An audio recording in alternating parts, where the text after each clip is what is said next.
Did you know that in Excel, it's really easy to sum up the same cell across multiple sheets? In this example, I've got sales for multiple months, and I've totaled the sales in cell C13 in each one of these cells. And so let's say I wanted to calculate a grand total across all of them.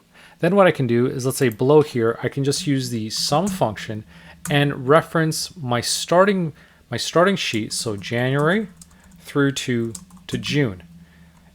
And as you would reference a sheet, you'd add an exclamation mark and type in C13. And now what that does is going to sum up the total of all those values. So rather than going in and creating a formula that references January and then February and then March, you can do it all through one simple formula right here, where you're setting your starting sheet and your ending sheet, adding an exclamation mark, and then the cell that you want to sum up.